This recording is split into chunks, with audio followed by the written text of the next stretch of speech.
Kita niat semaya jamak takhir. Niat semaya jamak takhir, tiba-tiba kita semaya jamak takdim. Maksud dia lagu mana? Dia dua masalah ni. Dua masalah.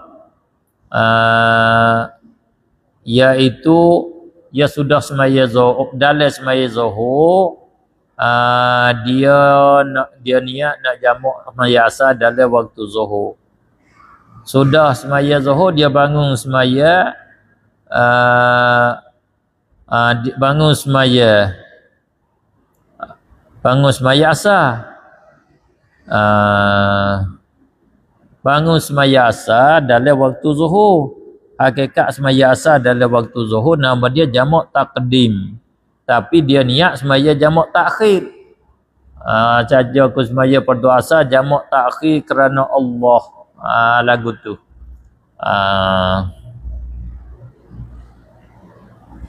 Dia tak apa.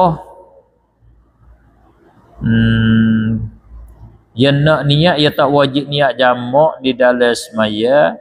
Yang kedua tu dia niat jamak di dalam semaya yang pertama. Dalam semaya pertama niat nak jamak gak semaya bila semaya asar tu gak tak kena jamak lah.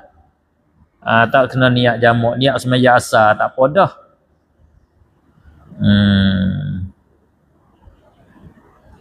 Kau kena niat kau sila ingat.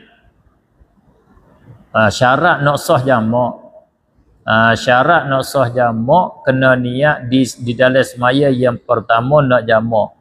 Kalau dia tak niat di dalam semaya pertama nak jamak, tak boleh jamak. Itu syarat.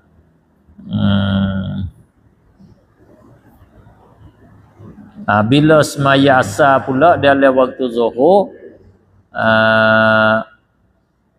dia tak kena niat jamak dah. Niat semaya asar 2 rakaat pun tak apa dah. Dia niat semaya dalam waktu zuhur. Tapi masalah selaginya, masalah dia niat nak semaya zuhur dalam waktu asar. Tiba-tiba nampak lambat lagi dia semaya asar, maya zuhur, maya asar dalam waktu zuhur. Sah ke tak? Boleh ke tak? Tu sah, tak ada apa.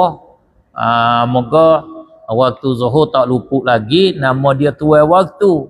Bila kita semaya di dalam tuai waktu, asar boleh turut dia.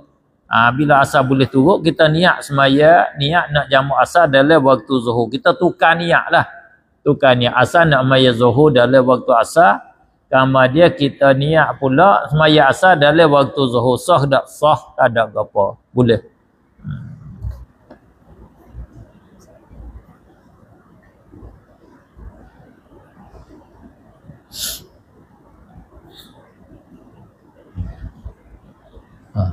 Ada lagi kalau tak ada, tak apa dah ni. Sampai 15.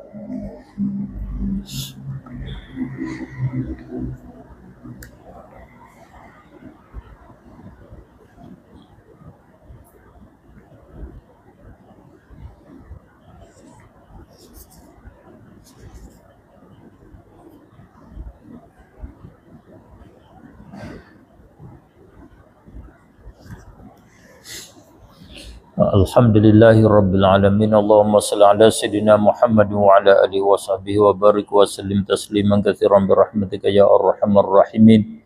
Allahumma allimna ma jahilna wa dhakkirna ma nusina wa anfa'na bima 'allamtana. Allahumma arinal haqqa haqqan warzuqna ittiba'ah wa arinal batila batila warzuqna ijtinabah. Rabbana ja'alna minal ladzina yastami'una al-qawla fayattabi'una ahsanah. ربنا آتنا في الدنيا حسنة وفي الآخرة حسنة وقنا عذاب النار وصلى الله وسلم على سيدنا محمد وعلى آله وصحبه أجمعين والحمد لله رب العالمين. سبحانك اللهم وبحمدك أشهد أن لا إله إلا أنت أستغفرك وأتوب إليك.